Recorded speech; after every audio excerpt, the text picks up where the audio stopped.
Vítajte v podcaste Sme svoje. V priestore, kde sa rozprávame o témach, ktoré formujú naše životy hlbšie, než si často uvedomujeme. Nie je to len o pôrodoch. Je to o nás. O ženách, matkách, rodičoch, sprievodkyniach. O prerode, zraniteľnosti a sile. O tom, čo znamená byť svojou. Vítajte pri ďalšej epizóde podcastu Sme svoje. Dnes otvárame tému, ktorá sa dotýka každej z nás, mňa extra, no často o nej hovoríme potichu. Peniaze. Nie len ako číslo na účte, nie len ako výdavky, hypotéky, ceny služieb či podnikanie, ale ako pocit bezpečia, pocit hodnoty, sebahodnoty, slobody alebo strachu. Koľko si dovolíme pýtať za svoju prácu? Prečo máme niekedy výčitky, keď zarábame viac? A čo sa vlastne deje v našej psychike, keď hovoríme o peniazoch? Tak o tejto téme sa budeme rozprávať s Janou Kapcovou, psychologičkou a mojou dobrou kamoškou, ktorá nám pomôže nahliadnúť pod povrch k vzorcom, ktoré si nesieme z rodiny, možno k presvedčeniam o hojnosti a nedostatku a tak ďalej. Uvidíme, že k čomu prídeme. Tak vítaj, Jani. Ahojte. Ahoj. Ja som ťa nepredstavila úplne dobre, tak ti nechám trošku priestor, že ak by si chcela niečo dopovedať, my sa poznáme už celkom dlhšie, ale aj som mala možnosť vlastne sprevádzať tvoj pôrod a ako by si sa predstavila dnes? Ty si vlastne už dnes psychologička, aj v minulosti si bola, ale pomedzi to prišli také rôzne iné role. Áno. A hodnota peňazí dosť hrá v tom rolu, lebo ja som začínala ako psychologička, vyštudovaná psychologička, sociálna práca, vždy ma to tak ťahalo a chcela som robiť psychológiu, mám dlhodobý výcvik za sebou. No a začala som robiť psychologičku a neskôr pre jednu firmu. Hej? A bolo to super, že psychologička, pracovná psychológia, no a samozrejme, keď firma vidí, že ste šikovná, tak vás posúva ďalej. A samozrejme, že tie pozície v biznise sú oveľa lepšie platené, ako žiaľ v súčasnosti na Slovensku psychologické pozície. Čiže som si povedala, že wow, že tak ako mladá baba, že ten zárobok je super, môžem si dovoliť auto, byt a tak ďalej, tak ma to ťahalo do tejto sféry a ostala som v nej veľmi, veľmi dlho, až materstvo zmenilo môj pohľad na to a na to moje vnímanie peniaze versus hodnota versus nejaké sny a tak ďalej. A postupne som sa vracala po prvom materstve taký viac coaching a som si začala robiť business coaching a ešte som nemala tú gúráž ísť naspäť do psychológie. A teraz počas druhého tehotenstva tak som si povedala, že idem, čo to bude stáť. Určite to nebude zarábať toľko ako v biznise, ale srdce mi hovorí, že mám ísť do tej témy psychológia a že je to pre mňa blízka. Naozaj sa v tom cítim dobre. Aj keď je to náročné. Tak toľko o mne, čiže je to veľmi, veľmi aktuálna téma a žijem s ňou veľmi dosť dlhú dobu. No ja osobne sa veľmi teším na tento rozhovor, pretože chceme tému peňazí rozobrať tak nejako hlbšie, že s pohľadom aj na nejaké emócie, strachy a podobne. A som zvedavá, kam sa tá debata rozvinie. Mňa by hneď na úvod zaujímalo, Jani, že ideme hneď pod povrch. Vidím, že ideš. A veľmi sa na to teším, tým, že som človek, ktorý s telom pracuje už nejaké roky. Tak vedela by si nám tak hneď na úvod vysvetliť, že čo sa vlastne v tom tele deje, keď my peniaze ako také začneme vnímať ako nejaký náš zdroj strachu. Že niečo hneď to v nás vzbudzuje také nejaké napätie. Tak telo si peniaze začne, väčšinou si telo číta ako keď nie sú, tak je to taká hrozba alebo ohrozenie bezpečia, hej? A tým pádom je to hrozba, hej? Lebo ohrozuje naše bezpečie, hej? Naši well-being a proste možno, že nebudeme vedieť zaplatiť nájom a tak ďalej. Čiže keď peniaze nie sú, je ich nedostatok alebo aj predpoklad, že môže byť nedostatok, môže sa niečo stať, hej? A zapne sa klasická stresová odpoveď, hej? Čiže všetky sympatikus a napätie, zrýchli sa nám tep a musím niečo robiť, hej? A a všetky tieto veci v tele, od hormónov a tak ďalej, tak sa nám začne rozpohybuje, keď sme v ohrození, čiže v strese. A keď je to chronické, samozrejme, že každý stres je dobrý, hej, lebo nám zabezpečuje to, že sa vieme ubrániť, hej. Ale keď je to dlhodobé alebo chronický tlak, a dlhodobo sme pod nejakým stresom peňazí, čiže ohrozenia toho bezpečia, tlaku, tak sa telo drží v tom stresovom napätí a ovplyvňuje to všetky oblasti nášho života, hej? Mhm. Aj niekedy, aj keď katastrofa nehrozí, tak to máme tak, že sme v strese, hej? Že ideme do toho chronického, že aj keď už máme dosť peňazí, ale v detstve sme si zažili možno nejaký nedostatok, tak stále sme v tom takom napätí, že máme tu to spojené s tým nedostatkom, Mm. s tom Od čo ohrozením. to vlastne, od čoho to závisí? Že teraz, keď sa tak dostanem do toho viac, že pre môjho muža je to neutrálna téma a pre mňa už keď sa ideme baviť o peniazoch, tak už vo mne niečo sa deje a všímam si Mhm. to. A nie je to Mhm. tak vždy, ale že od čoho to vlastne závisí? Že či teda je to u mňa nejaký ten emočný spúšťač, alebo je to proste téma ako každá iná. Tak je tam veľa vecí, ako to máš, každý má vnútorne, hej. A môže to byť iba číslo, hej, ale môže to byť znamenať aj niečo viac. Napríklad, že bezpečie versus ohrozenie, hodnota versus hanba, hej, kontrola versus bezmocnosť, prijatie versus obmietnutie, hej. A najmä v rodine, hej, to môže byť, hej, aj tá hodnota, že keď budeš zarábať, tak ťa príjmeme, hej. Do rodiny, hej, to sú také úzuzy, že keď muž dobre zarába, tak to je dobrá partia, nie? Mhm. A vtedy je to prijatie, hej, a je to vštepované dlhodobo a z detstva tých tém a vied je veľa, hej. A vtedy už nereagujeme na rozpočet, ale reagujeme na tú vzťahové a telesné signály, ktoré máme vybudované z detstva, z dospelosti, z toho ohrozenia, hej. Že ťažko povedať, že kde to, každý to má inak, hej. Každý to má inak. A zjavne tvoj manžel to má inak ako ty, hej. Mhm. Čiže bere to skôr ako číslo a ty to berieš viac ako ohrozenie alebo proste nejaký druh napätia. A čo je pod tým, tak to treba skúmať v tej terapii, hej? Mm. Aj Môže mať inak. v rôznom čase sa to mení asi u ľudí. Áno, áno, Teda u áno, mňa. Mhm. áno, áno, áno, áno, áno, áno. Hm. Hej. Teraz keď si Jani povedala, že vlastne zaujíma nás vždycky, keď si hľadáme teda partnera, partnerku, alebo mne hneď napadla téma aj proste len v úvodzovkách, obyčajných kamarátov, hej? Keď sme niekde na strednej škole, alebo ja neviem, aj na základke, tak presne rodičia sa samozrejme snažia zistiť, že v akej partii sa pohybujeme a hneď sa rieši to, že a kde bývajú a čo robia jeho rodičia a hneď si to tam ako keby na základe toho rámcujeme, že to je dobrá partia, hej? Keď aspoň teda ja to mám tak zažité, že riešime to, že ako náhle niekto má možnosť teda žiť na nejakej takej akože vyššej úrovni, to nazvem, aj keď to pre každého môže znamenať niečo iné, že to znamená, že to je ako keby to lepšie, alebo jak by sa to povedala, hej, že na základe toho si tu my vlastne dávame možno nejaké nálepky, že kto je možno lepší človek pre Boha, hej, už na konci tej debaty to vychádza.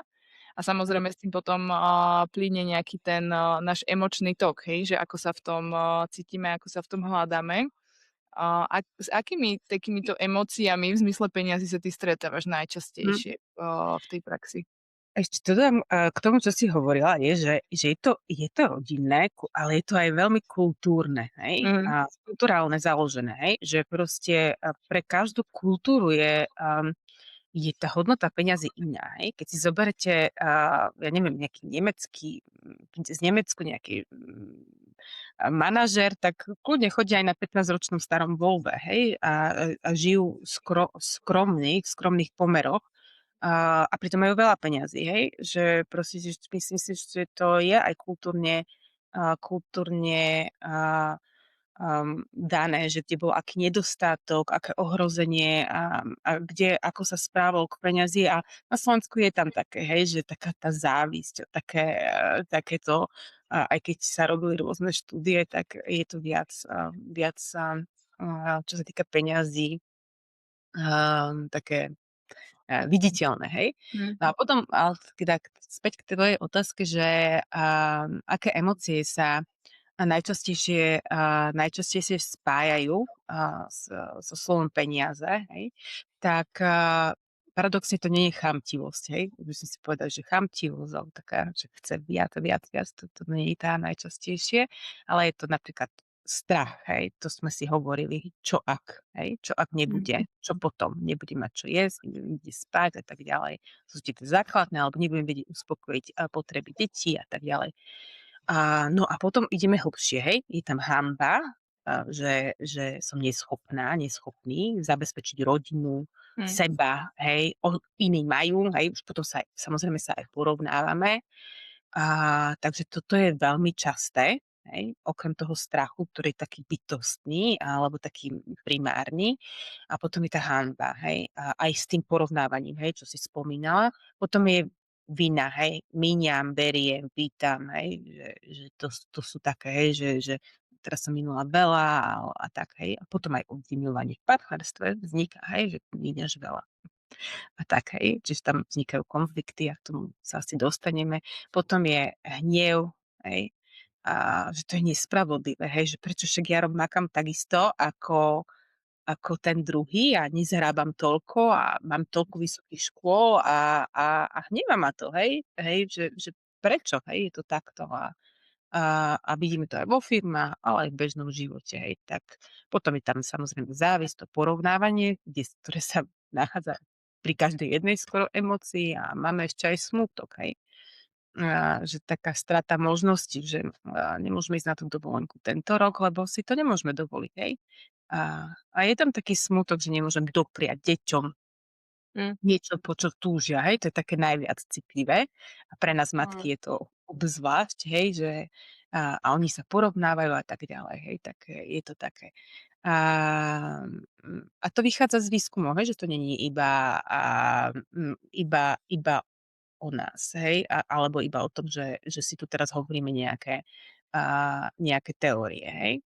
Takže celkom zaujímavá je teória, sa to volá, že scarcity po anglicky, ale je to teória vzácnosti. U nás sa teraz tak strašne rozpráva o vzácni, že ty si vzácna, nie? Máme tu téma tejto doby. Ale vlastne ono opisuje takéto kognitívne, je to o vzácnosti, ale aj takom kognitívnom zaťažení, hej. A ich dopadov, hej, celého toho dopadu. A je to o tom, že základne ekonomický princíp je, podľa ktorého sú ľudské potreby prakticky, hej, je, že ľudské potreby sú neobmedzené, hej. Že stále niečo potrebujeme, stále niečo chceme a tak ďalej. Čiže to je neobmedzené, hej.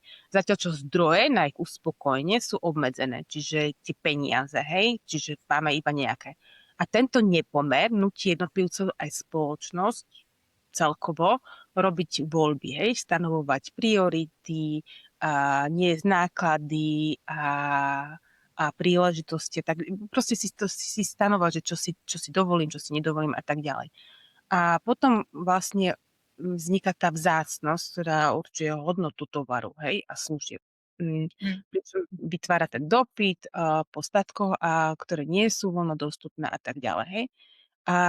No ale ono to má aj hlbší dopad a toto je vlastne to, že nikdy nie je dosť. Vždy je tam nejaká túžba, niečo, čo chceme a vždy je tam ten nedostatok, hej. Že ten nepomer, tam my stále žijeme v tom nepomere, hej. A už je iba o tom, ako to príjmeme, hej. Ako to vnútorne príjmeme, že áno, je to tak a je to v poriadku, hej. Tak toto je akože také, čo sa týka peňazí, veľmi kľúčové, hej, lebo ten nepomer tam vždy bude, hej. Vždy bude niečo, čo chcem a musím určiť tie priority, hej.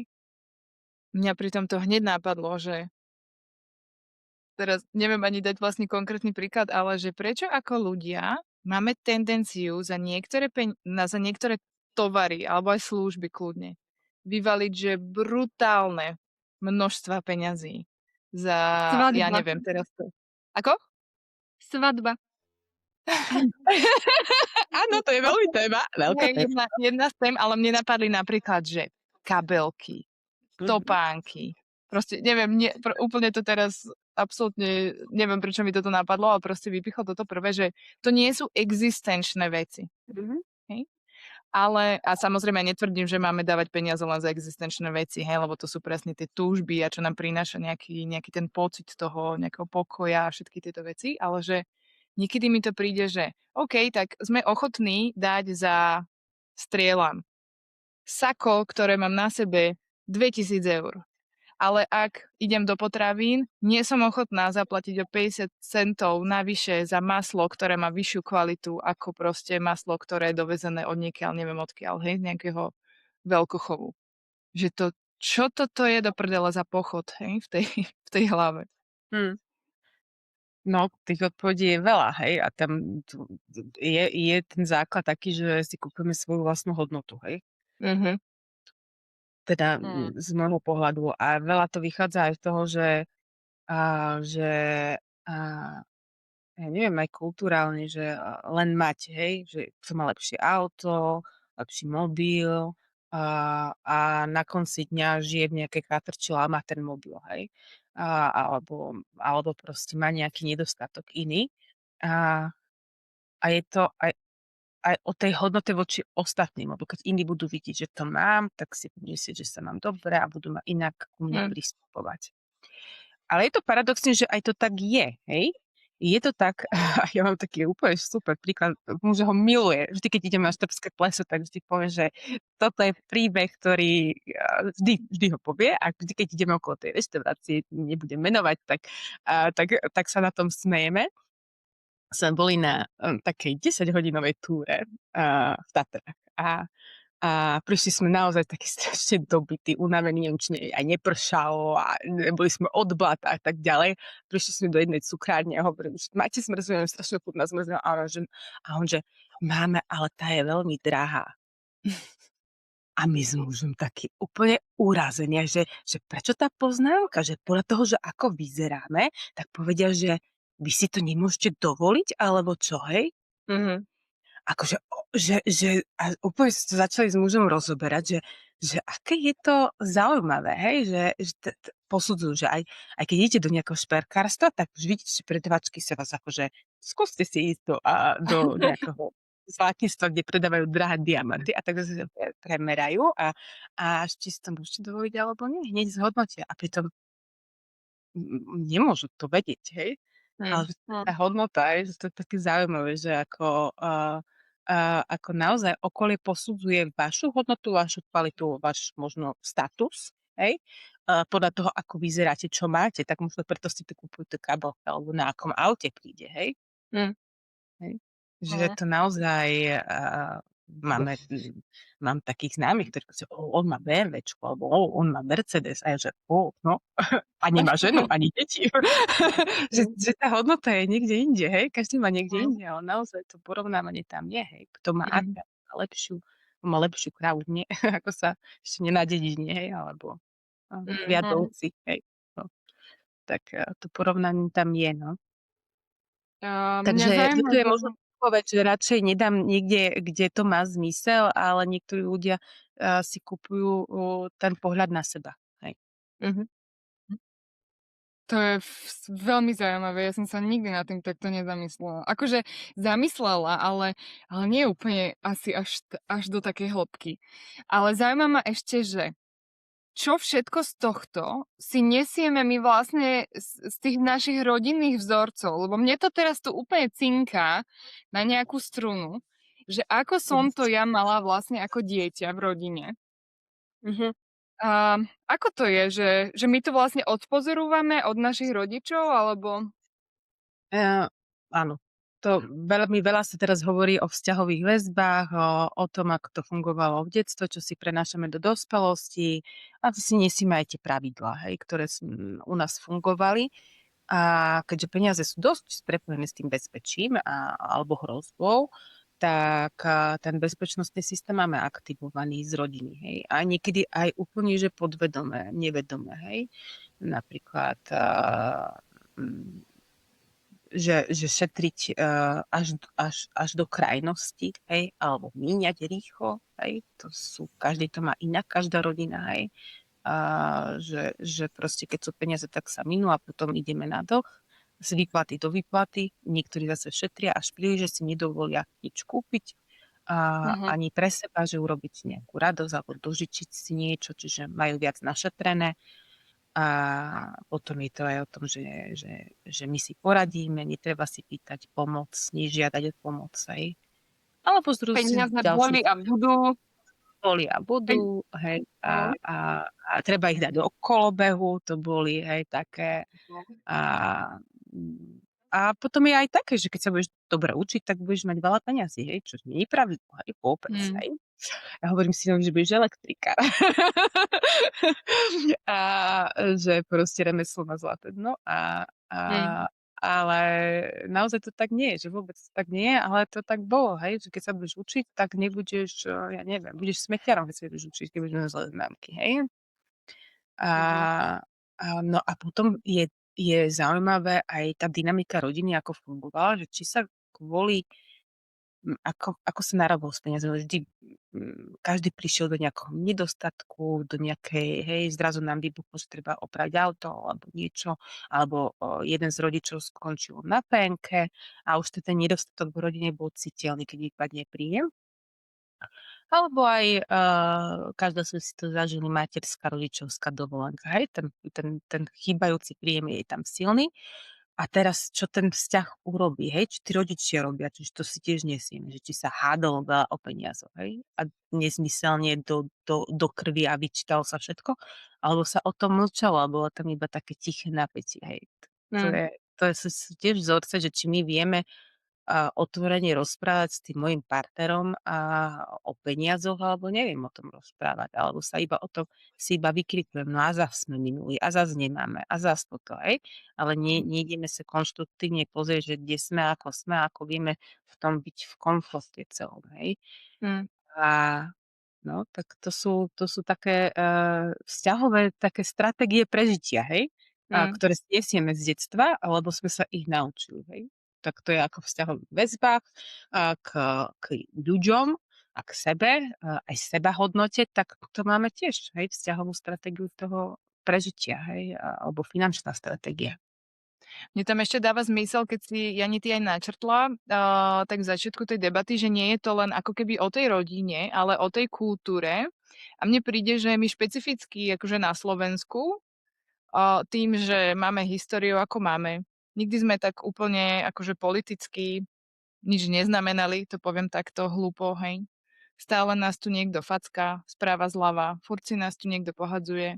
Takže vlastne my ako keby ani nemáme takéto zážité, že by sme len niečo znamenali ako ľudia, ale potrebujeme si to tak akože nejak nahrabať, aby sme sa tu dostali do tej pozície, že tak halo, ja mám aspoň peniaze a to je tým pádom moja ako keby hodnota. Keď ich nemám, tak stojím za niečo menej, hej, a podobne. Že preto som si asi možno dala aj odpoveď na otázku, prečo máme tendenciu dávať skôr peniaze za niečo, čo vidieť, ako za to, čo by sme možno mohli cítiť, hej, v tom zdraví a v tom tele a podobne. A mňa by tak ako keby zaujímalo v tomto celom, že ako sa my z toho vieme vôbec vyhrabať, keď tam je ako keby toľko veľa vecí, hej, že máme to celospoločenské, nejaký pocit toho nedostatku.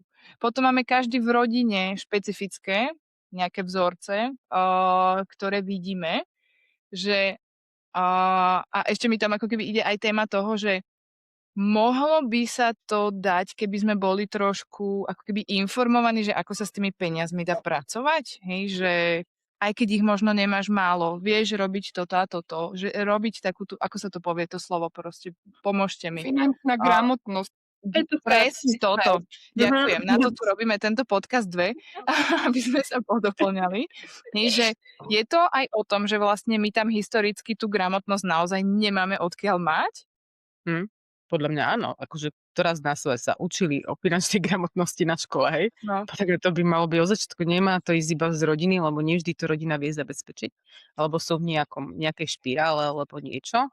Ale podľa mňa tá finančná gramotnosť by mala byť téma aj na školách a aby sa mali deti o tom vzdelať, mali by sa učiť veciam, hej. Lebo potom naozaj nevedia tú hodnotu a nevedia s tým narábať. Napríklad podľa mňa v dnešnej dobe, kde všetko cenovo išlo hore a veľa rodín prehodnocuje, kde dávate výdavky a tak ďalej, tak s tými deťmi to veľmi, veľmi rezonuje, hej? Hej? A ja to vnímam na okolí, hej, že teda som od jednej známej, že proste, že dcera proste nechce ísť na dovolenku, lebo že to stojí veľa peňazí, hej? A že radšej ostaňme doma, hej? A pritom to nikto jej nikdy nepovedal, ani to neznamená, že nemajú peniaze, ale proste, že nemajú peniaze, alebo tak, ale proste s tými deťmi to rezonuje, hej? A teraz je veľmi veľa o tom, že a toto si nemôžeme dovoliť, to si môžeme dovoliť. Samozrejme, česť rodinám, ktorí si toto neriešia, ale to je zase, hej, že tam tiež tie deti nevedia o hodnote peňazí, si myslia, že všetko len tak padá, hej, a je, hej, a bude vždy, čiže ani jedna cesta, ani druhá cesta není ani ten strach, ani tá úplne, že však máme a sú a nič peniaze v podstate neznamenajú, nie je dobrá, hej. Že nájsť nejaký ten zlatý balans a o tom veľa rozprávať, hej.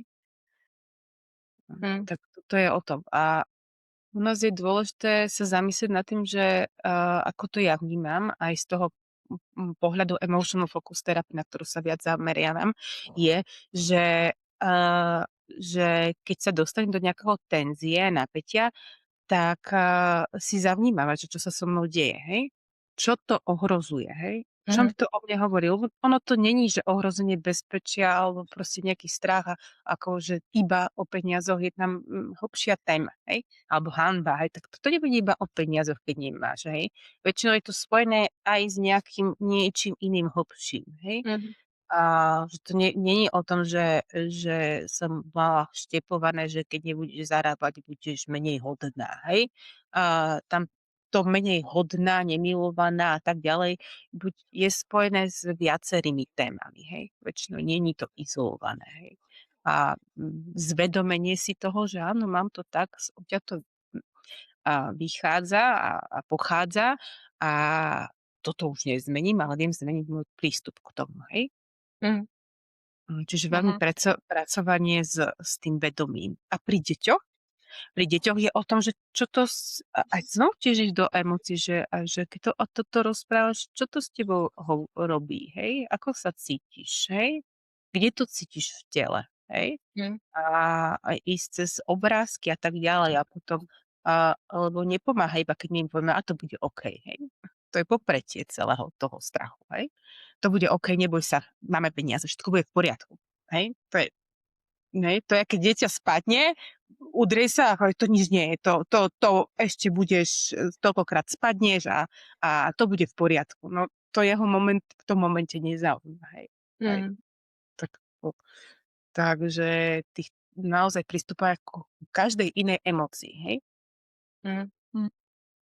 Pre mňa to je fascinujúce vidieť, že ako tie deti rozmýšľajú nad tými peniazmi, že to je normálne, ale akože baví ma to rozprávať sa so Sarou o tom, ale na druhej strane si stále hovorím, že ona nemá šajnu a nemá, že ako keby, a ja by som možno potrebovala nástroj, ako jej to vysvetľovať, vieš?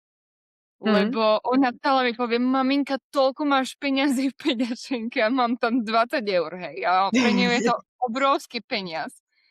Tak to je také zaujímavé. No a ako si sa ty naučila o hodnote peňazí? No ja sa stále učím. Žiaľ, akože áno, že ja tam mám veľmi veľké traumy z rodiny, takže stále si to nejak prehodnocujem. Veľmi so mnou zarezonovalo z posledného podcastu, keď sme sa bavili s Ľudskou Benkovou a povedala, že vlastne že nie je to len o tej sebahodnote, ale je to aj o tej hodnote, ktorú ty vlastne pre ľudí prinášaš. A možno moja ďalšia otázka je v tom, že že to, čo som ja najviac prehodnocovala je, že aká je vlastne adekvátna cena za pôrod, za sprevádzanie Mhm. pôrodu. Mhm. Pretože to je nejaká, by som povedala, že prémiová služba u mňa, pretože to chce veľmi veľa času, energie. Tá pôrodná pohotovosť to je niečo, čo sa nedá naceniť a nedá zaplatiť. Ten stres celý okolo nočné hodiny a tak ďalej. Že toto bolo niekde, kde ja som akože v poslednom čase rozmýšľala, že ako to vlastne správne naceniť, pretože som sa stretla s dvomi prístupmi a dosť Mhm. extrémnym. Ženy, ktoré mi povedali, že to iba toľko, to je extrémne málo, čo si pýtaš, a ženy, ktoré mi povedali, fú, že tak to si nemôžeme dovoliť. Hej, a teraz akože, že vyznať sa v tom, že kde vlastne sa pohybujem ja a že ako vlastne sa v tom vyznať úplne. Hej, že chápem, že áno, musím sa pozerať na seba, že ako sa v tom cítim, aby som sa nevyčerpala, aby som proste tú energiu nejak vyvážila. Ale zase chcem niekde možno aj vyhovieť. Mm. Mm. No, rozumiem. Máme to veľmi podobné. Každá, ktorá podniká, alebo pracuje sama na seba, tak, tak tú cenu za služby, keď poskytuje služby, tak veľmi ťažko sa stanovuje, lebo presne sú ľudia, ktorí povedia jedno a povedia druhé. Hej. A tam je dôležité že ty ideš robiť, ty vlastne, čo si ženy kupujú, hej? Akú službu od teba? Oni si nekupujú pôrod ako taký, ale ten pocit bezpečia, hej? Že budú vypočuté, budú mať podporu a nebudú samé a znižia riziko chaosu a bezmocnosti a tieto veci, hej? Že oni si kupujú takýto balík, hej? A, a a ty, aby si to vedela poskytnúť, tak musí byť sama v bezpečí. Hej? Vždy hovoríme, že prvé nasaď masku seba a potom dieťaťu. Hej? A to je presne o tom, že ty musíš byť si istá, že áno, toto ja službu dávam, toto je moja hodnota, hej? A ja sa v tomto cítim komfortne, hej? To neznamená, že nemôžem urobiť výnimku a ísť urobiť charitu, hej? To neznamená, hej? Že nemôžem urobiť niečo, pardon, že nemôžem urobiť niečo, čo mimo, hej? A mimo rámec, alebo urobiť zľavu, alebo urobiť nejaký kompromis, ale nemal by to byť pravidlo, hej? Toto je moja hodnota. To máme aj v psychológii, hej, že samozrejme psychológia, pomáhajúca profesia, to je extrémne zase náročnejšie. Ľudia sú psychicky na tom zlé, častokrát sú na penke, nemôžu si dovoliť psychológa, štátni psychológovia sú, respektíve tí platení poisťovňou sú drahí, respektíve obsadení, tak. A teda, keď si psychológ vypýta nejakú službu, nejaké peniaze, tak povedia, že my máme to robiť ako poslanie, hej. Tak ale to poslanie mi nezaplatí supervíziu, miestnosť, tréningy a tak ďalej. Ani môj život, ani môj komfort. Ja keď nepríjem v komforte na tú terapiu, tak ja neviem zabezpečiť, hej, keď mi ide v hlave, že nemám zaplatené účty, lebo tu robím niekomu službu za malý peniaz, tak ja neviem poskytnúť tú adekvátnu službu. Hej. Že ono to je tak strašne poprepájané. Mne napríklad tomto mi veľmi v čase akože nejakého vývoja tej mojej práce pomohla taká veta, ja už ani si nepamätám vlastne, od koho som sa k tomu dostala. A chvíľku mi trvalo, kým som to zapracovala, ale že v princípe vždy budú ľudia, ktorí budú moju službu považovať za v pohode zaplatiteľnú a budú aj ľudia na tej opačnej strane, ktorí si to nikdy nebudú môcť dovoliť. Áno. Čo vôbec netvrdím, že by to tak malo byť a že tým pádom ten systém funguje tak, ako má, ale bohužiaľ ja na to nemám dosah. A tým pádom mi to trošku tak akože dalo toho slona z tých ramien preč, že ak nechcem robiť to, že idem zachraňovať všetkých na úkor mňa, tak jednoducho niekde musí padnúť to rozhodnutie, že tá služba bude stať toľko a toľko, zrejme sa to bude meniť v čase a je to v poriadku, že sem tam spravím výnimku. Tým, že som takýmto spôsobom kvázi na voľnej nohe zarábajúci človek, tak presne môžem robiť to, ako si povedala, že s niekým sa dohodnem na toľko, alebo existujú splátkové kalendáre, alebo existuje forma, ja neviem, bartru, hej, niekto je poľnohospodár, no tak mi teraz 4 mesiace budete dať vajíčka, hej, alebo niečo, proste čokoľvek, čo mi ako keby vyváži tú moju hodnotu, ale budem mať pocit, že som v tom videná. Mhm. A mne to v tomto akože to prišlo ešte v tej fáze mojej trénerskej práce, ktorá ma enormne veľa naučila presne o tomto, že ako je dôležitý ten môj čas, za ktorý je schované know-how, skúsenosti a proste všetky tieto veci. Ale musím v tom vidieť seba. To sa nedá robiť inak, lebo. No je to aj o tom, že keď ľudia nemajú tú dostatočnú, je to zaujímavé, že aj keď naozaj tá cena dobre nastavená, tak majú inú motiváciu k spolupráci, hej? Hm. Hej, že si tak vážia.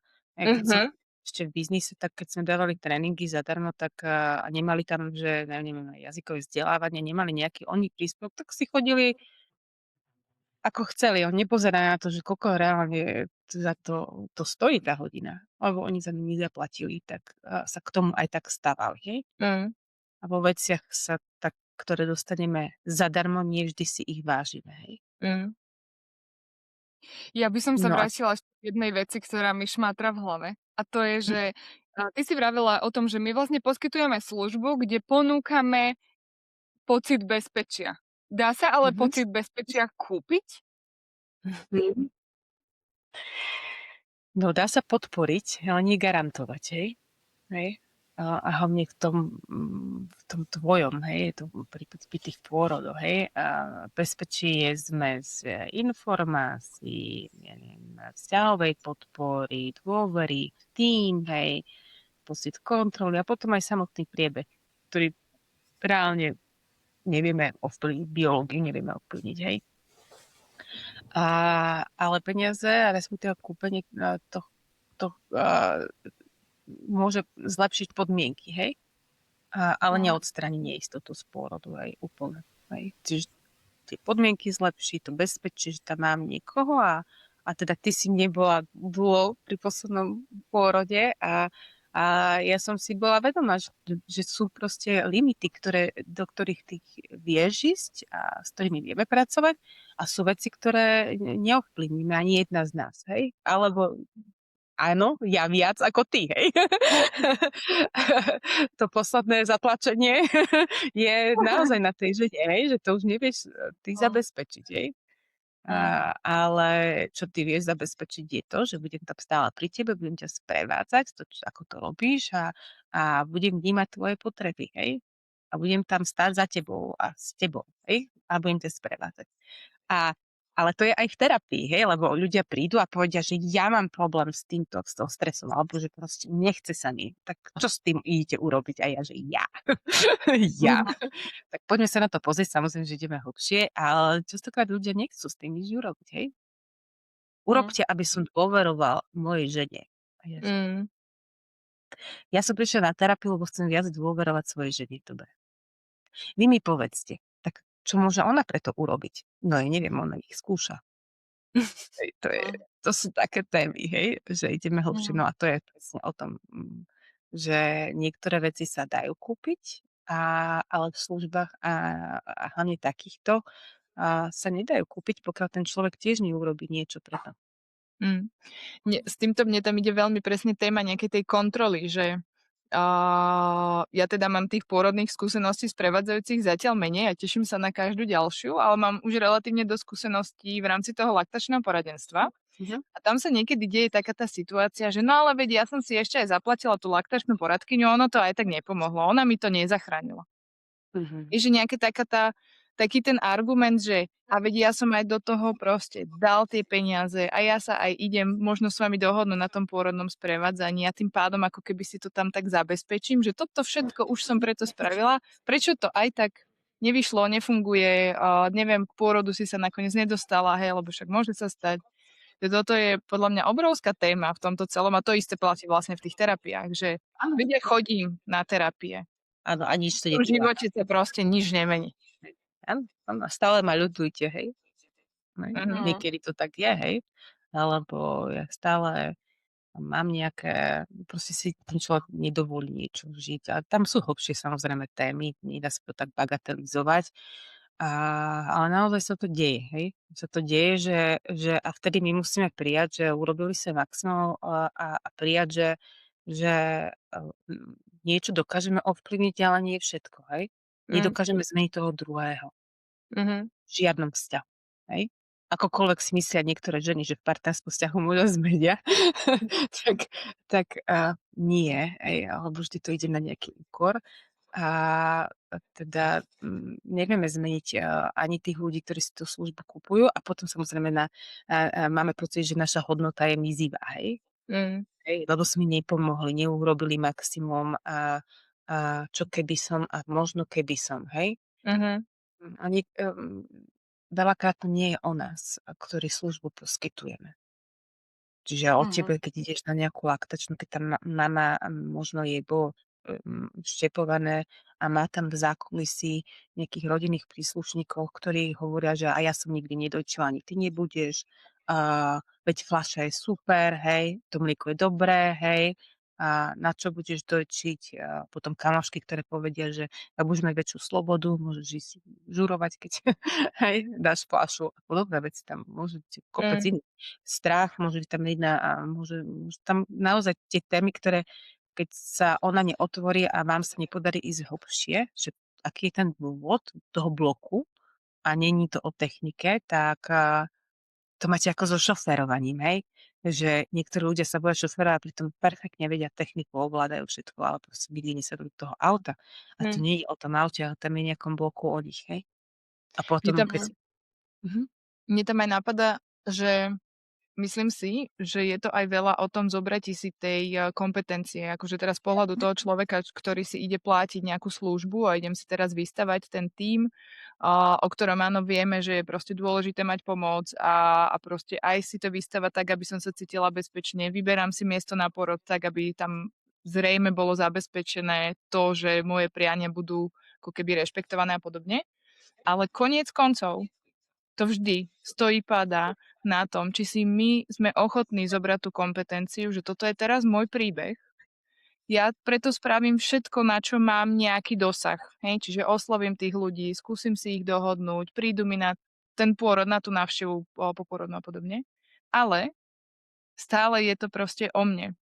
A prijať nejaké, ja neviem teraz, ako to nazvať úplne, že ani nie, že riziko, ale to, že sa to môže vyvinúť akýmkoľvek smerom, nech to mám akokoľvek, alebo teda akokoľvek sa snažím to mať pod kontrolou, tak je to presne o tom, že ten príbeh prichádza nejakým spôsobom učiť, alebo rozumiete mi, čo chcem povedať? Áno, Že snažiť sa ako keby pozrieť z toho nadhľadu a ja viem, že to nie je jednoduchejšie, špeciálne v našej kultúre, ktorá proste ide týmito všetkými možnými historickými vývojmi, že brať svoj život do vlastných rúk, hej, keď sme tu fackaní z každej strany 10 ročia.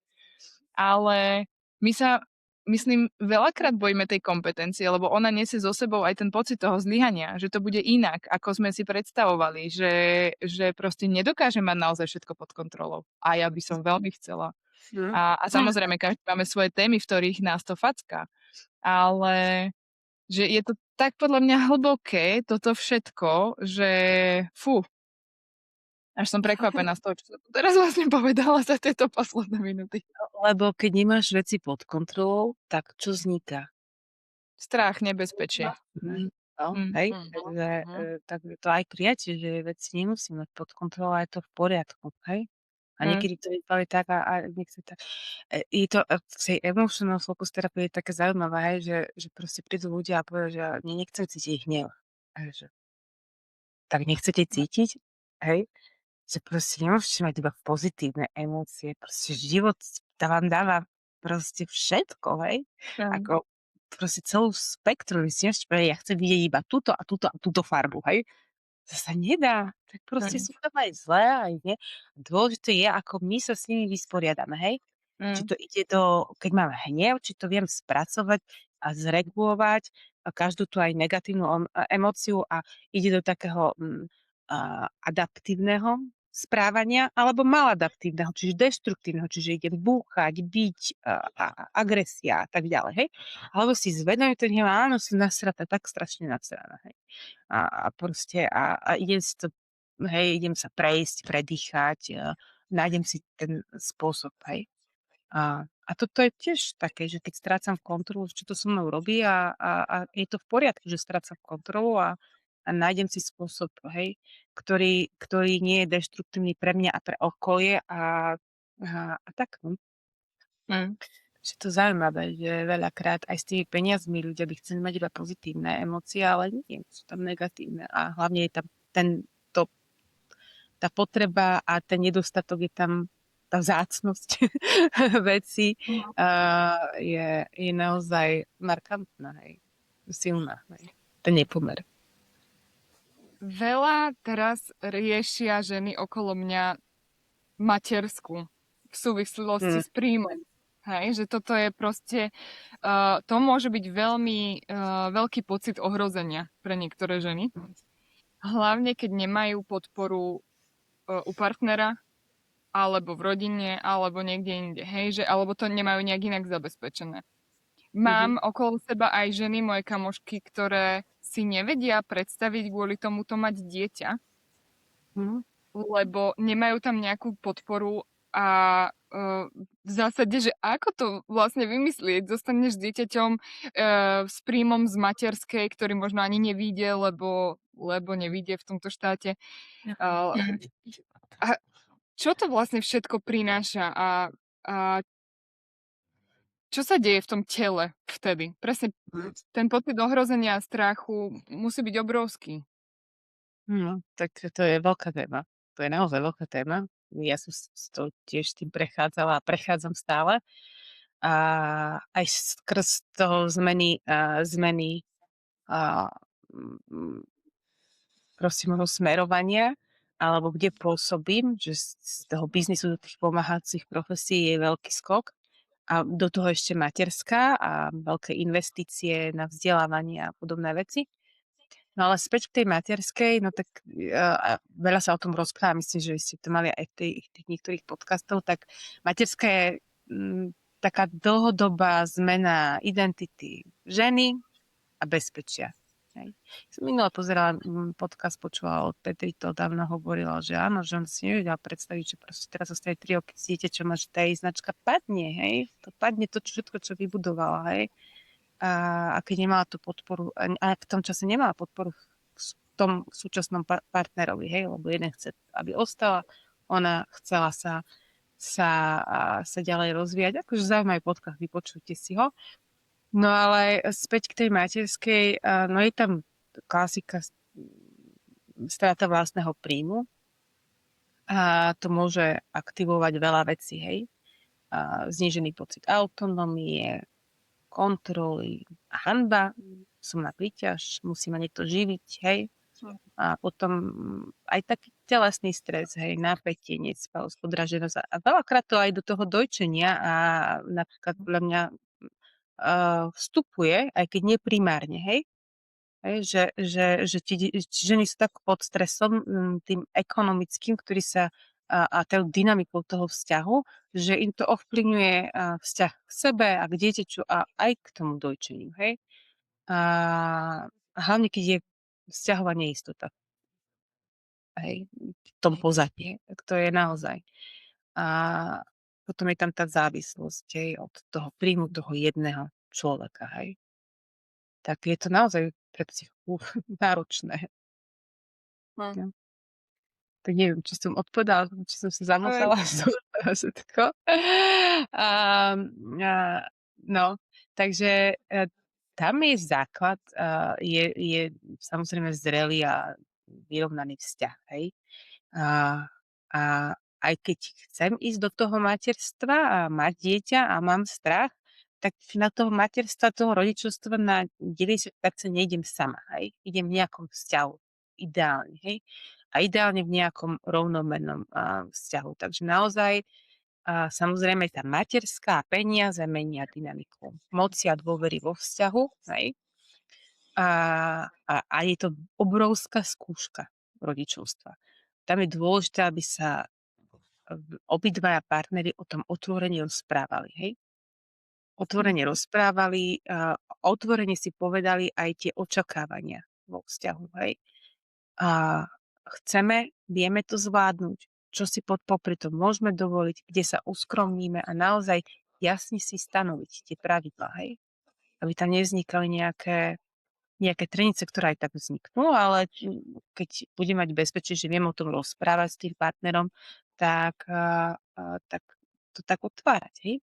A je v poriadku, keď sa niektoré rodiny dohodnú, že môžeme si dovoliť, aby si bola rok doma a potom budeme hľadať inú možnosť. Ale sa na to pozrieme, že koľko stojí, aby vieme dať dieťa a koľko vieš zarobiť, alebo že ostaneš 3 roky, lebo hej, a potom pôjdeš na čiastočný úväzok, lebo treba servisovať deti a ja som dlho v robote alebo robím na smeny a tak ďalej, hej. No dôležitá je tá otvorená Môžem, že mne tam napadá jedna veľmi, veľmi taká dôležitá otázka a to je, že ja som si vždycky myslela, že som sebecká, keď sa pozerám na to partnerstvo aj z toho ekonomického hľadiska. Ale nie z takého, že teda môj muž musí neviem koľko zarobiť, ale z toho, že ja viem, že mám partnera, ktorý to ustojí, keby náhodou ja nemôžem. Hej? Čiže sa mi to úplne teraz tak pomenilo v hlave, že vlastne podľa mňa to je, my sme tak aj naprogramované niekde, možno kultúrne, ako ženy, že tým, že vlastne primárne vychovávame tie deti a sme s nimi na materskej primárne my, tak musíme sa vlastne aj na takýto aspekt partnera pozerať. Prirodzene, nie? Mhm. Je to tá záťaž pre ňoho ako nositeľa toho bezpečia, tých peňazí, tak je tam silná, hej? A na druhej strane obaja do toho išli otvorene. No. A ja čo vnímam aj pri párových, ale aj individuálnych terapiách, a že veľakrát sa o peniazoch nerozpráva v tom partnerstve. Hej? Že je oveľa markantnejšie v dnešnej dobe, že jednotlivci ani nevedia, kto koľko zarába, alebo koľko má peňazí. To je obrovské číslo. Niekedy tam bola jedna kasička, z tej sa riešilo, že tá domácnosť inak fungovala, hej.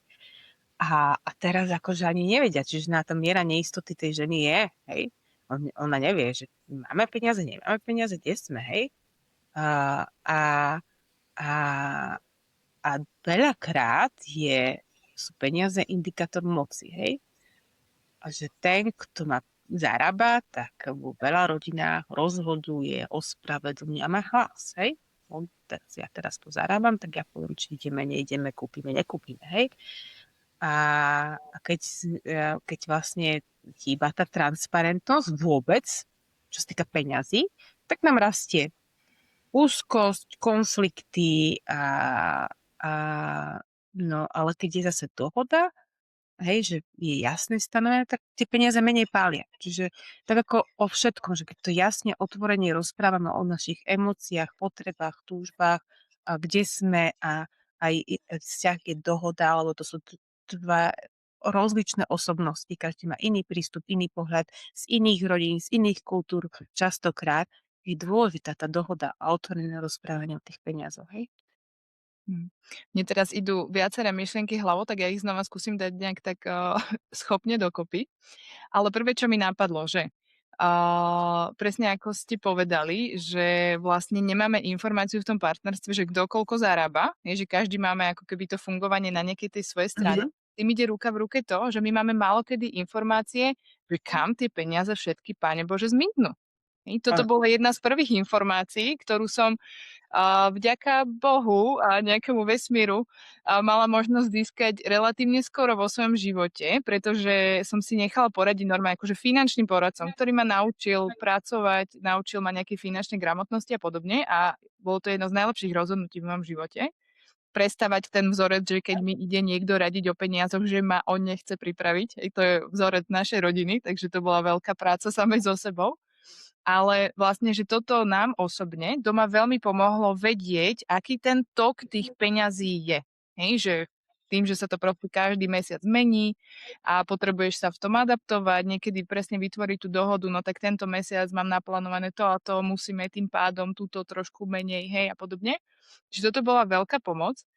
A potom mi tam veľmi ide téma dôvery v to, že ja ako náhle sa stávam v úvodzovkách ženou v domácnosti, idem sa starať o dieťa, toto teraz na nejaký čas bude moja rola vo väčšej miere, viem ja dať tomu partnerovi dôveru v to, že on sa o mňa postará? Že mám to tam niekde primárne, že viem ja sa postaviť do tej role, že sa ide o mňa niekto teraz starať z tejto akože finančnej stránky, hej, že ja budem presne tá, ktorá si možno bude musieť pýtať viacej peňazí. Hej, že v úvodzovkách sklopiť uši, ale mne to práve, že ani nepríde, že sklopiť uši. Skôr to je, že dostať sa do tej sily, že áno, ja teraz potrebujem, aby si sa ty o mňa postaral, ale nie, že ja potrebujem teraz 1000 eur. Ja potrebujem len vedieť, že keď za tebou prídem s tým, že teraz možno potrebujeme to a to, tak ma neodpinkneš, že so mnou proste otvoríš tú debatu. Hej, čiže znova mi tam ide zase, že taká tá nejaká vzťahová práca a celé to završím tým, že Jani, odkedy tu rozprávaš, od začiatku podcastu mi príde, že celá finančná téma je enormne o práci s nervovým systémom a o nejakej emočnej gramotnosti, o tom vnímaní sa, že čo v tom všetkom ja mám. A to je, že úplne mi tu takto idú teraz vzorce v tej hlave, že čo tam vlastne všetko na to vplýva. A vlastne vôbec aj neviem, čo by som sa ťa išla teraz pýtať, lebo si to tak potrebovala dať doslova nejak to ako keby uchopiť, že koľko tém sa tam do toho ako keby dostáva, keď sa ideme baviť o tom, že koľko peňazí prichádza do tej domácnosti a čo s tým teraz ideme robiť. Že také tabu spoločenské a pritom taký priestor na prácu na viacerých frontoch, ktoré nám ten život vedia zlepšiť.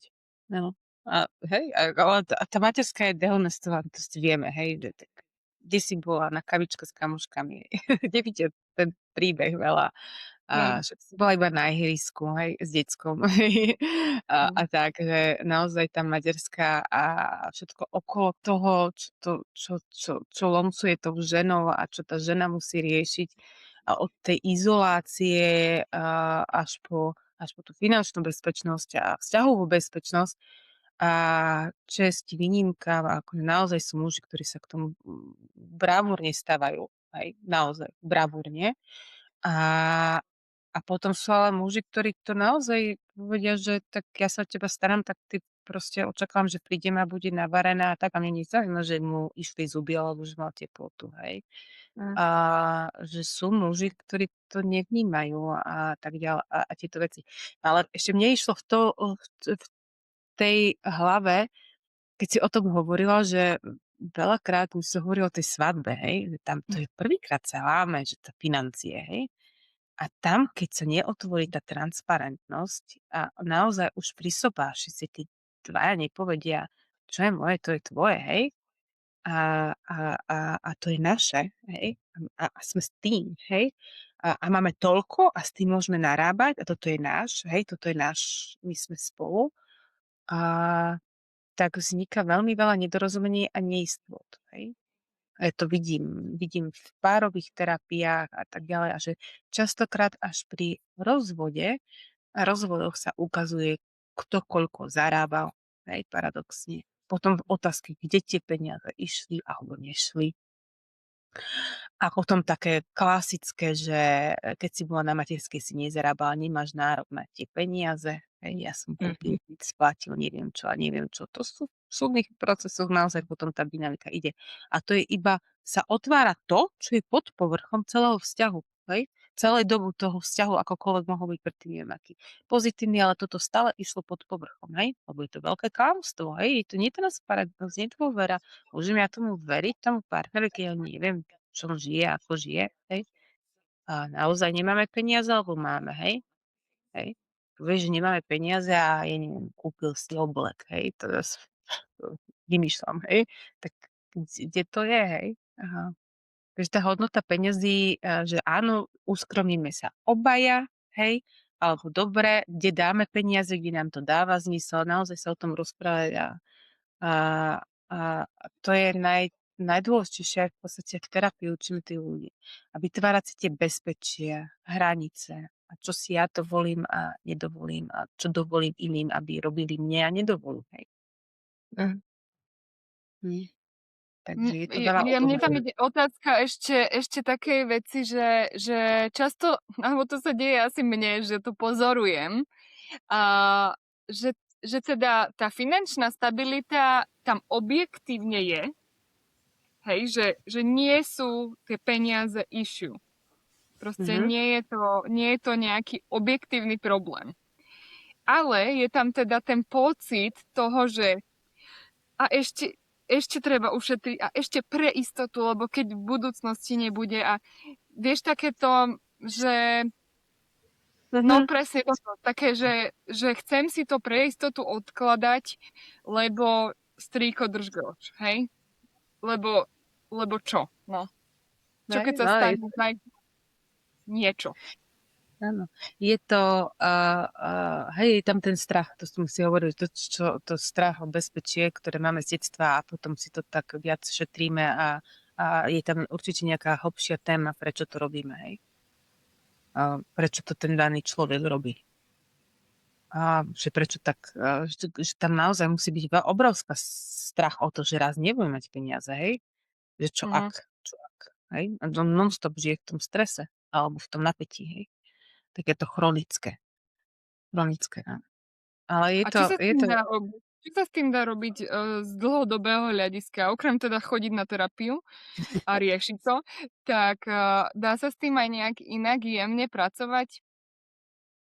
zvedomenie si toho, že prečo sa mi to deje, odkiaľ to prichádza, čo to vtedy so mnou robilo, ako som sa cítil, prijatie toho a potom práca na tej zmene, hej? Mhm. Hej, že nemusím toľko a šetriť, nemusím užiť, hej? A lebo na konci dňa ja hovorím stále, že na konci dňa aj tak všetci raz zomrieme, hej? Že peniaze si do hrobu nezoberieme, hej? Na čo ich v podstate, dobre, máme mať nejakú rezervu, ale takú rozumnú a potom sú peniaze na to, aby sme si ich užívali, aby sme si práve tú vzácnosť kupovali, tie vzácne veci, ktoré chceme, hej? Tie, po ktorých túžime. Preto pracujeme, aby sme si niečo dopriali, hej? A to je aj vlastne aj pri pôrode alebo pri dojčení, že ja dobre zaplatím za ten pôrod, lebo si myslím, že som hodná mať pri sebe človeka, ktorý mi to zabezpečí. A áno, e, ubudne z môjho ušetreného, ale na to som si to šetrila, hej? Aby som si to dopriala. A aby som naozaj si dopriala to bezpečie a tak ďalej a ten servis okolo toho. Hm. A Ty si tam pomenovala dôležitú vec podľa mňa toho, že som hodná toho. Mhm. Toto je napríklad vzorec, ktorý ja vidím v mojej rodine, kde môj ocino na jednej strane, akože za mňa veľmi rozumne, z môjho pohľadu, hodnotil, že on vždy mal takú prúpovidku, že nikdy nebudem dosť bohatý na to, aby som sa vozil na drahom aute. A pre ňo proste auta nikdy neboli dôležité, pre ňo nebolo dôležité, aby býval v obrovskom byte, proste bolo dôležité pre ňo to, že keď si niekto z rodiny tie peniaze vypýtal, tak mu ich takto buchol na stôl a rob si s nimi, čo chceš. Hej. Momentálne nepotrebujem, aby si mi to vrácal. Hej, že mal tam ako keby že jeho jazyk lásky bolo vždy tá finančná zabezpeka, Mhm. ale veľmi silno tam má presne to, že na mňa míňať tie peniaze, ja nič nepotrebujem. Mhm. Vy si to tu všetko ako keby užite a všetky tieto veci. Až to, čo na jednej strane je za mňa fajn, hej, že keď je človek so sebou spokojný a nepotrebuje naozaj, hej, že nemá tam taký ten chtík, že bože, strašne by som toto a toto, ale nemôžem si dovoliť. Ale niekedy to presne siaha až na to zdravie, pretože ja nie som hodný, aby som si kupoval kvalitnejšie potraviny. Aby som si zabezpečil zdravotnú starostlivosť, ktorá je pre mňa momentálne dôležitá, hej, že pri operácii bedrového klbu sa teraz idem rozhodovať, kde to bude, lebo hej, tam to robia za také peniaze, tam za také, hej, a že už to ako keby ide hlbšie. Takže toto, že som hodná toho si niekedy proste spraviť radosť v zmysle nekúpim si iba čistý croissant v kaviarni, ale kúpim si s čokoládou, lebo moja duša to teraz potrebuje, je taká téma, hej, a to je v takých tých ako keby malých veciach a samozrejme teraz sa nebavíme o skupinách ľudí, ktorí si naozaj žijú existenčnú nejakú, nejaké existenčné obdobie, čo sa týka tých financií, ale presne možno ten pocit z tej materskej vyťahujeme, lebo mne tam napadlo, že ako muži nazerajú na naše scrollovanie po nociach popri dojčení a objednávanie proste čokoľvek, lebo to je podľa mňa akože zaramcovanie materskej, že muž proste chodí do práce, tak niekto sleduje externe a žene iba chodia balíky. Áno, to teda Furt mám tak niečo ja. kuriér mi zvoní, hej, a furt sa niečo proste tak nejak točí. A netvrdím vždy, že to má úplný akože zmysel, hej, pre tú rodinu, že samozrejme si tam nejako dobiehame tú hormonálnu rovnováhu a všetko toto. Ale presne, že niekedy si tak, akože to dovolenie si, to uvedomenie si, že proste teraz, Ježiš, vyživí ma to na všetkých frontoch, len ma to proste zbaví 20 eur v peňaženke. Môže byť aj v poriadku. Áno, môže. A niektoré dovolenie je veľmi náročné si dať. A niektorí si ich dávajú často a potom nemajú. Nie, to je zase opačné, hej, jasné. Že naozaj tá hranica toho, že asi nájsť taký zdravý stred toho celého. S tými peniaze sú naozaj téma každodenná od narodenia až po smrť. A peniaze dokážu rozhádzať aj po smrti rodiny. To som chcela povedať, že po smrti sú téma, no. A to je napríklad tiež dôležité ako rodičia, alebo ten človek, ktorý je nositeľ tých peňazí, aby toto eliminoval už počas svojho života, hej? To znamená, že transparentne povie, že keď raz zomrie, tak toto bude žiť ty, a toto bude vyrovnané, hej? A to moje rozhodnutie, už sa o tom baviť nebudeme, hej? Aby transparentnosť, aby zabezpečil to, že keď sa to dá, samozrejme, že sa tieto trenice nebudú diať, hej? Mne čo ešte veľmi pomohlo na tom púšťaní tých peňazí, čo si Jerina teraz vravela, že my sme si robili taký, volá sa to, že Year Compass, také hodnotenie uplynulého roka a vlastne tam som si uvedomila, tam bola otázka, že ako by som sa za nejaké body, ktoré si dávam do wishlistu, alebo ako to mám povedať, že do niečoho, že na tento rok, čo by som chcela splniť, že ako sa viem pochváliť a oceniť. A ja som úplne vypulila oči, že ja sa mám oceniť za niečo, čo som ako keby že spravila dobre, že wow, vlastne toto bude pre mňa obrovská výzva, ale je to super spôsob, ako na to nazerať. Že vlastne sa tak oceňovať za nejaké milníky možno. Hej, my máme doma, u nás sme riešili takú tému, že, a to viackrát sa nám tak objavuje, že ísť sa nájsť niekam do reštaurácie. Hej, raz za čas. Lebo ja z rodiny, my sme to mali vždy tak, že keď prišla nejaká príležitosť, ale čo mohlo byť čokoľvek. To mohla byť kľudne len príležitosť, že tento víkend nestíhame variť. Nemuseli to byť sviatky, hej, a takéto veci. Tak u nás to proste bolo tak, že jasné, dobre, zbalíme sa, ideme, necháme si navariť a nech nám to tam donesú a proste v nejakej rozumnej miere, hej, ktorú ten rozpočet dokázal uniesť. V Denisovej rodine je to tak, že ja nepôjdem sa nájsť niekam inám, lebo ja si to viem lepšie spraviť doma aj tak. Čo je za mňa lacnejšie. Treba ísť peniaze, že je hlavne lacnejšie, hej? Ja za to jedno jedlo môžem zaplatiť celý obed celej rodiny. Áno, hej. A na jednej strane tomu úplne akože racionálne rozumiem, lebo áno, akože ja presne viem, čo si do toho jedla dám, mám nad tým nejakú svoju kontrolu, stojí to menej peňazí, hej, a všetky tieto veci. Na druhej strane mi tam úplne odpada to, že bože, ale mne sa teraz nechce to robiť doma. Ja chcem, aby mi to niekto doniesol na ten stôl, kto sa tam s tým trtošil pol hodinu predtým a ja som nemusela nič robiť, len prísť, aby mi to doniesli. A to akože, a jasné, že potom samozrejme veľakrát tam ide to, že už dopredu tomu človeku nechutí, lebo to je príliš drahé, hej? Akože je to strašne zaujímavé to pozorovať, že čo všetko to naše vnútorné potom ovplyvňuje to vonku, hej? Že už a priori proste ja viem, že to nebude také dobré, ako by som si to ja spravil doma a už na budúce sem proste neprídem. Áno, vie to ovplyvniť naozaj ten obed, tú dovolenku, alebo aj radosť Mm. skúpenej veci. Hej, Že hej.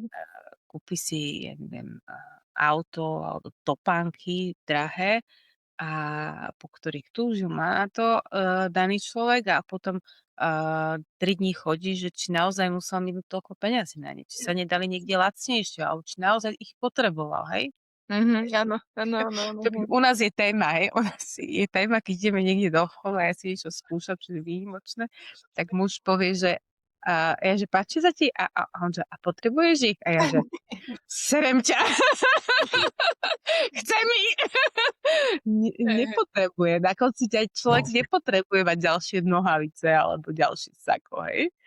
Chce si urobiť radosť a dopriať si, ale to tak vie dosť znechutiť ten nákup, hej? Lebo človek príde s tou vecou a potom pozerá na to iba ako potrebu a nie nejaké uspokojenie aj nejakých iných potrieb, hej? Aj tej láskavosti k sebe a dopriania si, hej? A pozerá, že naozaj potrebujeme ísť na túto dovolenku, naozaj potrebujeme. Čiže vlastne to tiež treba, alebo toto je nejaký naučený vzorec, hej? A samozrejme, že nájsť nejaký ten zdravý balans a vedieť sa aj na tom zasmiať pár, hej, že tak zase to prišlo, hej. Zase si tu mám ideš poučať, vieš čo, ja si aj tak kúpim. To nepotrebujem, ale kúpim si to, lebo mi to urobí radosť a budem sa tešiť. A to, že aj ukážem tomu druhému, že ako sa dá z toho tešiť, ako máte radosť, pôžitok a tak ďalej. Aj to učíme toho druhého, že aha, tak je to bezpečné, hej, môžem si to dovoliť. Nie je to až také zlé, hej. Že aj v tom vzťahu učíme toho druhého od detí aj nám. A niekedy je fajn, keď nám dá niekto také zrkadlo, máš pravdu, toto naozaj nepotrebujem, hej. Toto už trošku preháňam, hej, že mi dáte mantinely, aby som si neulietala, hej. Že toto už fakt, že preháňaš a ideš si s tým smerom, ktorý na to je ten vzťah. A keď je naozaj v rovnováhe a dokážu sa partneri aj zasmiať, aj podporiť, ale aj skritizovať tým takým zdravým spôsobom, nie nejakým dehonestujúcim aj v oblasti peňazí, tak je to fajn, hej. Je to naozaj dobré, hej. Že to taký živý organizmus. Ja som Áno. ešte chcela, Beti, k tebe dodať, že zaujímavé pre mňa je aj sledovať to, že ako niekto má to akože vnútorné prežívanie a to nastavenie toho, že toto je tvoja téma a toto riešiš a že ako to vidno vlastne zvonku. Lebo mne osobne, na to, jak ťa poznám a som s tebou relatívne často, mi neprídeš ako človek, ktorý to nevie. Hej, že spraviť to ocenenie. Že ja práve, že to tak mám, že wow, že ty si tak uvedomuješ ten svoj čas a presne si vieš dať tú info, že tak teraz proste potrebujem toto a idem si do sauny a presne idem si na kávu a kúpim si kvalitné a vymením si šatník, lebo viem, že teraz mi sedí toto a toto. Hej, že v mojich očiach to vyzerá, že to akože úplne šlape. V tvojich očiach to vyzerá, že je to pre teba brutálna téma. Hej, a to je akože tiež zaujímavé pre mňa. A mne tam ešte vyskočila jedna zaujímavá vec. Dúfam, že ten môj muž nebude počúvať tento podcast. Lebo mne tam vyskočila taká vec, že ja mám tendenciu niektoré veci pred ním zatajovať. Hej? Že napríklad si kúpim niečo a proste 2 roky mu nepoviem, koľko to stálo. Hej? A potom, keď mu to poviem, tak on že, no a čo, v pohode. Veď to je ručná práca. Hej? A ja iba, že vieš, že ja mám normálne tendenciu robiť tieto tajnosti okolo toho a že neviem úplne, že prečo. To je zaujímavé. Hej, ale to, čo hovoríš, že naozaj sú rôzne uhly pohľadu a presne, že niekto vždycky bude sa pozerať na to, že tebe to šlape a je to super a niekto sa bude pozerať na to úplne opačne. A vlastne to takto asi prijať, že je to v poriadku. Áno. Tam by bolo Betka sa dobre opýtať, že ak by som mu to povedala, čo by to ohrozilo, alebo čo najhoršieho by sa mohlo stať. A tam ti to dá Ale ja odpoveď. na racionálnej úrovni viem, že nič. Hm. Len ja Aj, proste, a ja potom neviem, ísť je do tam niekto... minulosti, hej? Mhm, Minulosti mhm, a do toho, že tam môže byť veľa vecí, hej, že miniaš, neviem. A mhm. zaujímavá téma. Na hlbšiu Zaujímavé. diskusiu, asi na iný podcast, respektíve na inú platformu, ale naozaj sa to dá ísť hlbšie k tomu, že čo tam je, hej. Je to v Mhm, tele, cítiš, hej. A keby to malo hlas, čo by to ti to povedal, hej. mhm, Ten tlak, hej. A ísť do tej situácie, kedy si nepovedala peniaze, o tých peniazoch, hej. Že koľko to mhm, stálo, tej hodnote. Mm. A mhm, nepozerať sa na to racionálne, ale ísť pod povrch a dá ti to odpoveď. mhm. Častokrát. Jani, je toto niečo, čo by si možno poradila aj ženám, alebo aj ostatným, samozrejme mužom, ktorí nás počúvajú, že je toto cesta, ako možno začať cez seba, pracovať potom aj s tými financiami navonok? A ja hovorím, že nie, najťažšie na peniazoch nie sú peniaze, ale najťažšie je to, čo v nás aktivuje. Mm. To je ten záver, ako úplne tá veta, čo mi vždy ide hlavou, že peniaze nie sú najťažšie, hej, Mm. samotné, ale to, čo v nás aktivujú, to je najťažšie. Betty, ideš sa pýtať Tak poslednú otázku? áno, idem sa pýtať poslednú otázku. Napadlo mi ešte, že čo v tebe aktivujú, že tak povedať akože o sebe viac, ale chcela by som aj vedieť, že kedy si ty vlastne dovolíš tie peniaze naozaj že púšťať a tak, aby si sa cítila najviac svoja. Dobre som to zahrala? Dobre si to zahrala. Ja s tým stále pracujem. Úprimne stále s tým pracujem, že kedy je to už o roztopašnosti alebo takého toho míňania a kedy je to o tom, o tej sebahodnote alebo toho dopriania si, že si zaslúžim. Hej? Čiže týmto momentálne žijem, že hľadám ten balans, že kedy to šetrenie je dôležité a kedy je doprianie si dôležité.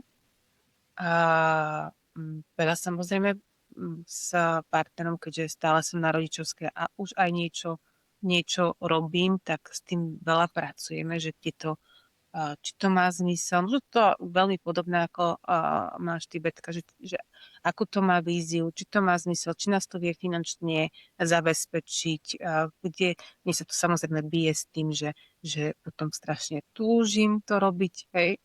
A chcem, a na druhej strane nechcem ísť na úkor rodiny a na nejakého štandardu. A potom veľa rozprávame aj o tom, o tých peniazoch, že čo zanechať tým deťom, hej, alebo nezanechať, hej? Že kúpiť väčší byt, alebo im nechať nejaký investičný byt, hej. A že je to dôležité teraz tu mať ten komfort, alebo potom neskôr im zabezpečiť ten komfort. Čo my ako rodičia, aká je naša rola, hej? Je naša povinnosť, aby chodili na dovolenky a mali niečo našetrené do budúcnosti. Potom máme tú tému, kde iní rodičia povedia, že veď nech sa postarajú sami o seba, nám nikto nič nedal, hej. Že a museli sme si to vybudovať sami. Čiže naozaj to sú také témy živé u nás v rodine a ja tým žijem každý deň, hej, kde je tá hranica. Hej. Často je to aj o oblečení pre deti, čo potrebujú, čo nepotrebujú, kde investovať, že kvalitné topánky, áno, nie, má to zmysel, nemá zmysel. Veľké témy, ísť do kina alebo pustiť si to jak s tou reštauráciou, lebo kina sú teraz drahé. A keď si zoberieme aj popcorn aj všetko, tak to je naozaj dosť veľký náklad pre rodinu. Alebo si urobiť doma v pohode. Ja si myslím, že dôležité je tá kvalita času. Hej. Mm. Môžeme byť s tými deťmi, keď ideme a to nám dá aj odpoveď veľa o tých, aj na tú tému peniaze. Nie je dôležité, kde sme, čo máme, aké auto máme, ale tá kvalita vzťahu Mm. jeden s druhým, hej. Niektorí ľudia, ktorí sú veľmi chudobní, majú kvalitnejšie vzťahy rodinné a medziľudské a aj vedia tú svoju hodnotu viac ako ľudia, ktorí majú veľa peniazí. Hej. No a ja stále, Jani, čakám na tú odpoveď na otázku, že čo je také tvoje, čo si dopraješ, aby si sa akože vyživila a bola svoja. Fú, ja si teraz akože naozaj som si dopriala vzdelávania. Veľa vzdelávania. To je niečo také, čo si ja doprajem. A dobrú kávu. Naozaj to je akože, keď si niekto povie, že teraz drahá je káva, keď je dobrý kavier, tak ja si naozaj doprajem ten kúsok pre seba kávu a taktiež si doprajem nevariť v sobotu alebo nedeľu. Jeden deň cez víkend si doprajem nevariť. Sme v tom kolobehu každodennosti a varíme a riešime veci dennodenne, tak to zistila som, že to emočne na konci dňa odľahčí tú rodinu, hej?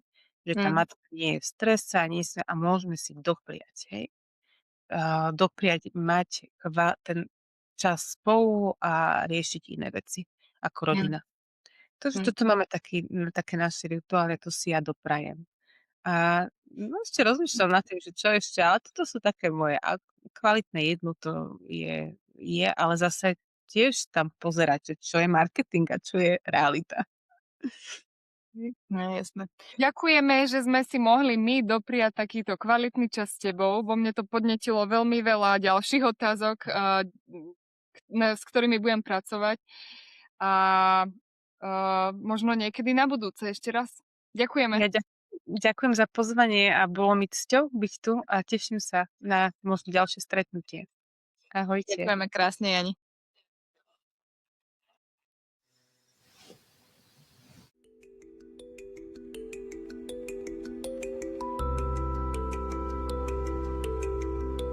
Počúvali ste podcast Sme svoje. Ďakujeme, že ste boli s nami. Tešíme sa na vás pri ďalšej epizóde. Ahojte. Ahojte.